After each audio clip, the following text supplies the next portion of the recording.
Chris Brophy, musically obsessed. Chris Brophy, musically obsessed with vinyl CDs and cassettes. Chris Brophy, musically obsessed. Oh yeah! All right, everybody, I'm coming at you with the official CD tag of 2025. Thank you to Glenn Kellaway for starting this, and if you are not subscribed to Glenn Kellaway from the basement, I'll leave a link below to his channel. Such a great guy, great channel, loves all kinds of music, CD and vinyl. He also plays the banjo.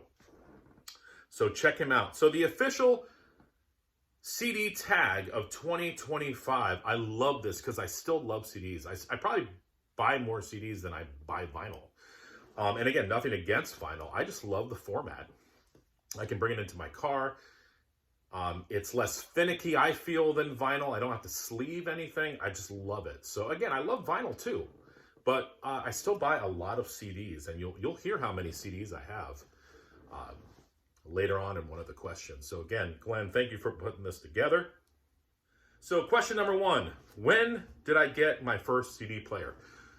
It had to have been around 1990, and this is still the original Technics CD player. It's a single disc player. Still have it. This thing is still kicking. So pretty cool question because I have the evidence to show you. Question number two, more evidence for you. My first CD. CDs used to come in long boxes. I don't know if you guys remember that. So I knew the first CD that I wanted was the Beatles' Sgt. Pepper. Now, I don't have the long box, but this is the original CD that I had. This is the one I wanted as my first CD. Still have it. Killer packaging. Killer album. Don't need to say much about that. Question number three. Most recent CD finds. Well, I've got two. I picked up a couple from Sparks. These are actually hard to come by. This is, I believe this is Sparks' first album. And then their second one, A Woofer in Tweeter's Clothing. Got into this band through Larry, the Canadian Stud Muffin, another channel you guys need to check out. But pick those up. Those are my latest CD finds. Question number four. How many CDs do I have? Okay, don't judge people. It's a lot.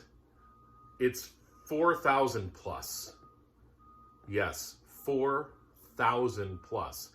I have a lot here in my apartment, but I've also got a lot in storage as well. I can't wait to get a bigger place again and display all of these CDs. It's going to be amazing. That's my plan eventually, to just have a wall of CDs. When people walk in, they either walk right out or they become mesmerized by the magic of the CD. Question five, jewel case or digipack? I gotta go jewel case. It's just more security and more protection for our valuable CDs.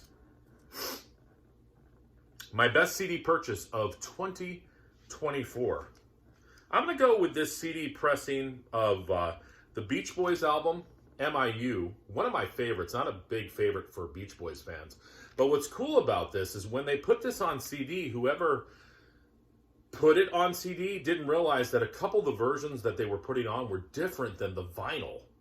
So you've got some different mixes and just different versions of a few songs that weren't on the vinyl version, and they just weren't thinking when they put it on. They probably were thinking, who's going to buy this? It doesn't really matter what version we put on. But I thought that was pretty cool to have.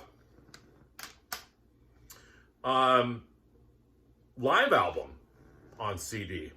How about this? Iron Maiden's, this is combined, a real live one and a real dead one. I believe that this was the tour right before Bruce Dickinson left. Double CD. Just cool artwork all around. Best soundtrack. Well, I'm going to go for the soundtrack for the Broadway musical Working. And what's cool about this is I've actually been in 2 local productions of this show. This has songs written by James Taylor. It also has songs written by Stephen Schwartz. Yeah, the guy who wrote Wicked. Well, he did other shows before Wicked, this being one of them. Cool soundtrack, Working. based on the book by Studs Terkel. He went around and interviewed a bunch of people in various jobs, and they turned it into a play. Favorite CD cover art? Check it out. Sam Hain, November Coming Fire. Also one of my favorite albums. A CD box set. Well, I've got the 3 different box sets that this company came out with on this artist. This is a company out of Germany called Bear Family Records, and they made 3 box sets of Buck Owens music. And this happens to be the one, all of his recordings from 1969 to 1975.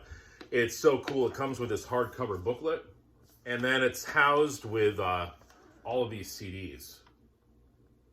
What an amazing listen. Like I said, they came out with 3 box sets. I've got all 3 of them.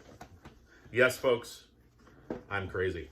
A CD from my favorite band. Well, I'm going to do a CD from my favorite artist, Rod McKuen. Check this out. This one's kind of hard to find. Look at the blue on that. One of his biggest albums was The Sea. Well, this is the French version of The Sea. This is perfect for you Canadians who speak French.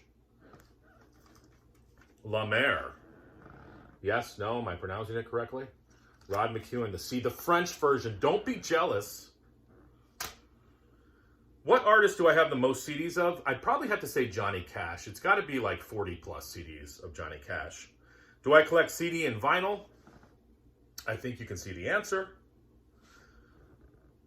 I don't have as many vinyl records. I have about 1,400 vinyl records. Have I ever sold my vinyl and stuck with CDs? No, I have not. Because when I started collecting, I think I had like a few records from when I was a kid. And I don't know, I still had a couple of those when I started collecting CDs, but then I went just full force into the CDs and ended up keeping all my CDs. But then when vinyl had a resurgence, I started collecting vinyl as well. So I've kind of, I guess, collected both, but for a long time it was just CDs. And then over the past 5-6 years, it's been vinyl and CDs. Hence my theme song and cassettes. Show a CD that you want your viewers to listen to and give you feedback. All right, I'll play along. There's a band called Run Westy Run. They originally started on the SST label, which is a punk label. Made a few albums with them, and then they made this album on, I believe this is Twin Tone Records. But what's cool about this is produced by Peter Buck of REM, and I think it's a cool album. I think you should check it out. Run Westy Run. It's called Green Cat Island. Check it out. I think there's samples of it on the YouTubes. I don't think it's streaming. It might be. I don't know. But check it out. Let me know what you think about it. Run Westy Run. Again, produced by Peter Buck of REM. So, Glenn, thank you so much for putting this together. Bye.